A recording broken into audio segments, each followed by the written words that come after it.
ஓம் ஸ்ரீ குருப்யோ நமக. குரு பிரம்மா குரு விஷ்ணு குருதேவோ மகேஸ்வரக குரு சாட்சாத் பரபிரம்மா தஸ்மை ஸ்ரீ குரவே நமக. வெற்றிவேல் முருகனுக்கு அரஹரோஹரா. எத்தனையோ பழைய கோவில்கள் எல்லாம் புனரமைச்சு கும்பாபிஷேகம் செஞ்சு கொடுத்த பெருமை நம்ம மகாபெரிவாவை சேரும். அதுபோல் ஒரு சமயம் திருப்பதி வெங்கடாச்சலபதி கோவிலுக்கு ஏற்பட இருந்த ஒரு ஆபத்தை கூட தடுத்து நிறுத்து அந்த கோவிலை நமக்கு காப்பாற்றி கொடுத்துருக்கா நம்ம மகாபெரிவா. ஒரு 40-50 வருஷத்துக்கு முன்னாடி ஒரு நாள் அங்கே பொதுப்பணித்துறை அதிகாரிகளும் அறநிலைத்துறை அமைச்சரும் ஒரு முக்கியமான முடிவு எடுக்கிறதுக்கு தயாராகிட்டு இருந்தாங்க. என்ன அப்படின்னா, பொதுமக்கள் அந்த உள்ள மூலஸ்தானத்திற்குள்ளே போய் அதே வழியாக திரும்பி வருவது வழக்கமாக இருந்தது.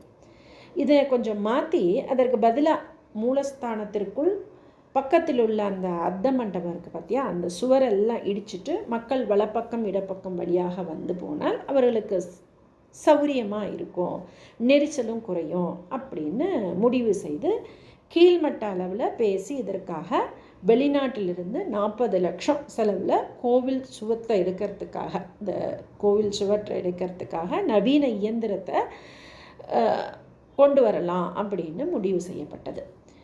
இதை எல்லாத்தையும் கேட்டுண்டு மன நிம்மதி இல்லாதவராக ஸ்தபதி கணபதி அங்கே உட்கார்ந்துருந்தார். அமைச்சர் அதை கவனிச்சுட்டார்.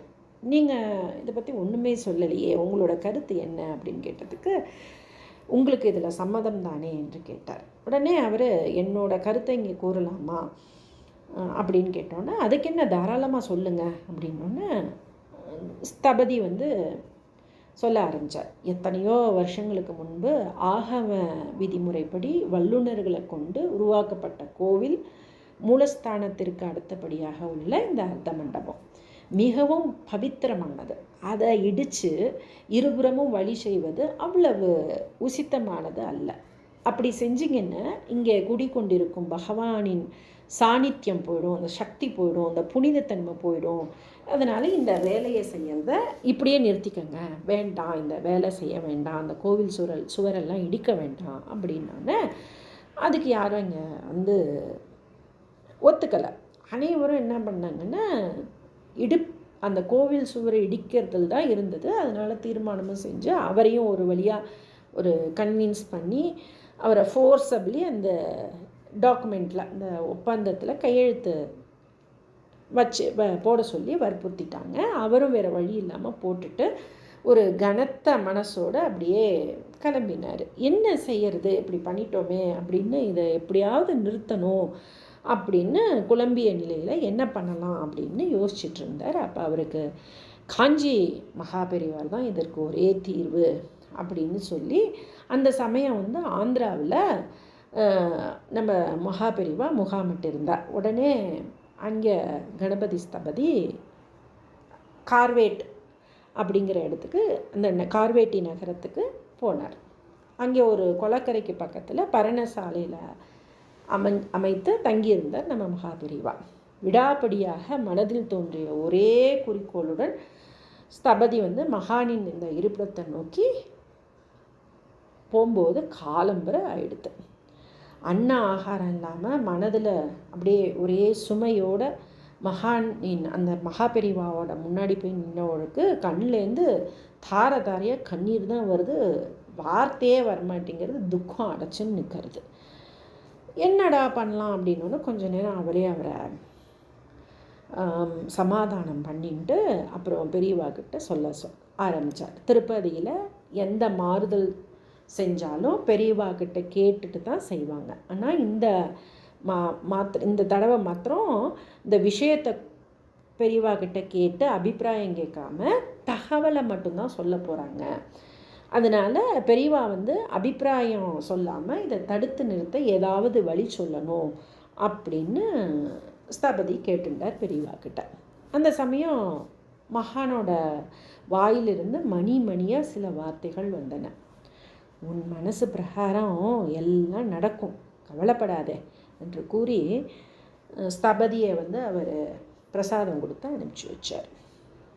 அவருக்கு என் மனசு பிரகாரம் என்றால் கோவில் இடிபடாமல் தப்பிக்குமா அப்படின்னு அவருக்கு மனசில் ஒரு கொஷின்.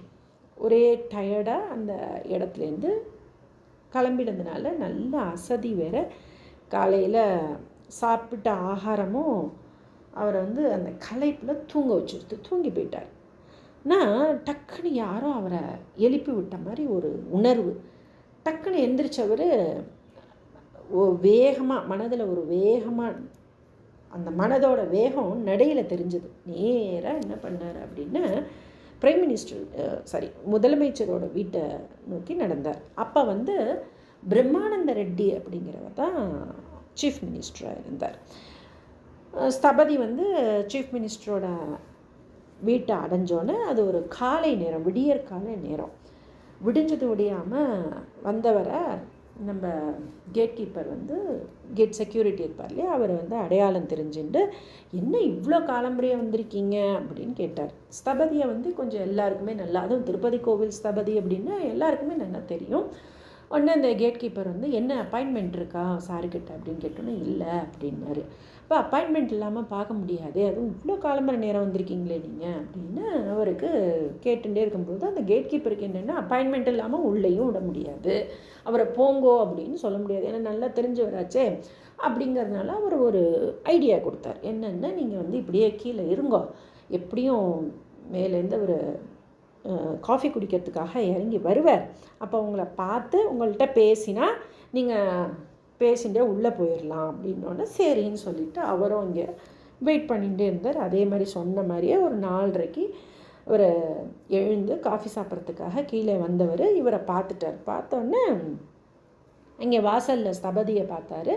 என்ன கணபதி இவ்வளவு காலையில் அப்படின்னு கேட்டோன்னே அவர் ஒன்று இங்கேருந்து அவர், சார் ஒரு முக்கியமான விஷயம் பேசணும் உங்கள்கிட்ட அப்படின்னு சொன்னவர் அடுத்த வார்த்தையை திருப்பதி கோவிலுக்கு ஆபத்து அப்படின்னு எடுப்புலையே சொன்னோன்னே அவருக்கு ஒன்றும் புரியல முதலமைச்சருக்கு.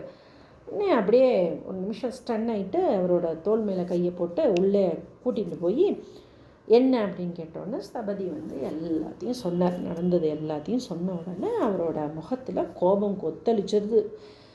உடனே அறநிலைத்துறைக்கு அமைச்சருக்கு ஃபோனை போட்டு தொலைபேசியில், அமைச்சரில் தொலைபேசி லைனில் வந்தோடனே முதல்வர் வந்து கேட்டார், நேற்று முன்தினம் திருப்பதியில் என்ன நடந்தது அப்படின்னு கேட்டார். உடனே அந்த சைடில் இருந்த அமைச்சர் வந்து, அது விஷயமாக தான் இன்றைக்கி உங்கள்கிட்ட பேசுகிறதுக்கு ஃபைலோடு வரோம், உங்களுக்கு அனுமதி வாங்கிட்டு தான் எல்லாம் பண்ணணும், உங்கள்கிட்ட அனுமதியை கேட்குறதுக்கு வரோம் உங்கள் வீட்டுக்கு இன்றைக்கி 10 மணிக்கு அப்படின்னோடனே, உடனே என்ன விஷயங்கிறத ஃபோன்லேயே சொல்லுங்கள் அப்படின்னு அவர் கொஞ்சம் அதிகாரமாக கேட்டோன்னே, இந்த உரத்த குரலில் கேட்டோன்னே அமைச்சர் வந்து எல்லாத்தையும் சொன்ன உடனே ஒரே வார்த்தை தான் சொன்னார், ரெட்டி காரு முதல்ல நான் சொல்வதை கேளுங்க, வெங்கண்ணா ஜோலிக்கெல்லாம் போகண்டி அப்படின்னார். அதாவது திருப்பதி வெங்கடாஜலபதி விஷயத்துலலாம் தலையிட வேண்டாம், இது என்னோட ஆர்டர் அப்படின்னு சொல்லி ஃபோனை வச்சுட்டார். திருப்பதியில் ஒன்றும் நடக்காது, நீங்கள் போய் வாருங்கள் என்று ஸ்தபதியையும் வழி அனுப்பி வச்சார். மகாபெரிவா சொன்ன மாதிரியே கணபதி ஸ்தபதி நினச்சிட்டார், ஆஹா நம்ம மகாபெரிவா நேத்திகை சாயங்காலம் தானே சொன்னார் உன் மனசு பிரகாரமே நடக்கும் அப்படின்னு, மாதிரி விஷயம் ஈஸியாக முடிஞ்சிடுது அப்படின்னு ரொம்ப மனசு சந்தோஷப்பட்டு மகாபெரிவாவா மனசுக்குள்ளேயே ஒரு நமஸ்காரம் செஞ்சுட்டு இங்கேருந்து கிளம்பி போயிட்டார். அதுபடி திருப்பதி கோவிலில் எந்த விதமான மாறுதல்களையும் நடக்கிறதுக்கு நம்ம மகாபெரிவா விடலை. ஜெய ஜெய சங்கர ஹர ஹர சங்கர, ஜெய ஜெய சங்கர ஹர ஹர சங்கர.